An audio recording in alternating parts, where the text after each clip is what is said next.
I'm Pete Sepp, president of National Taxpayers Union. My organization was involved in the 1986 tax reform package, and so we know by experience that this won't be an easy lift, but it must be done, and it has to be done now.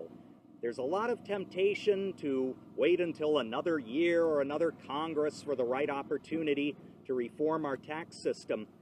We need to remember, by standing still, we are falling further behind. Even if Congress passes no additional laws, IRS regulations interpreting those laws will continue to accumulate, adding another 1 billion hours to the paperwork burden Americans already face, which is 8 billion hours. Other countries will keep reforming their tax systems.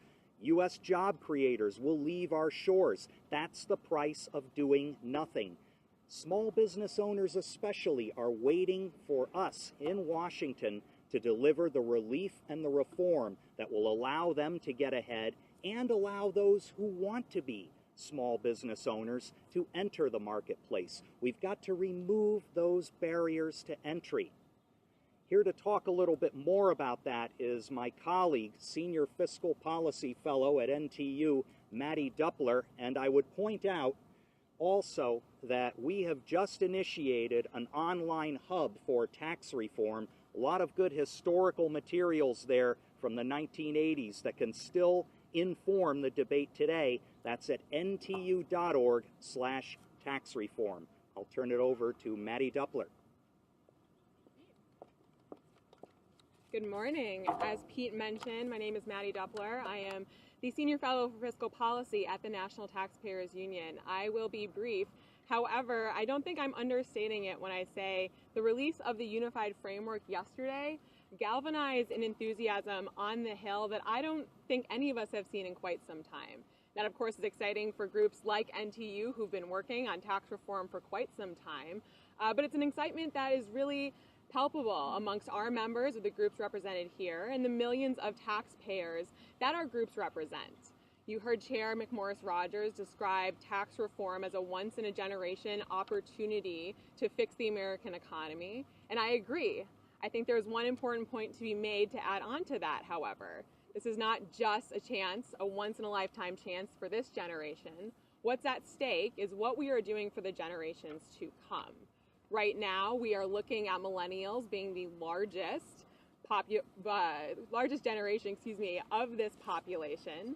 They are the most interested in entrepreneurship, and thus they are the most likely to be targets of the tax code that currently benefits the connected and the wealthy and leaves those who are looking to start a business behind.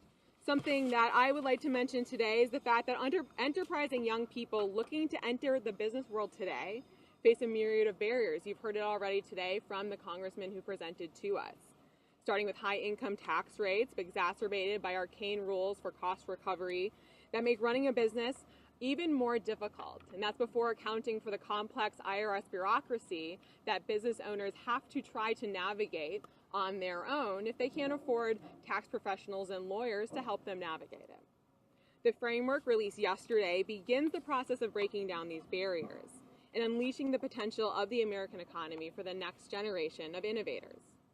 Simplifying the tax code will make sure the tax code works for small businesses, not just large corporations and the well-connected.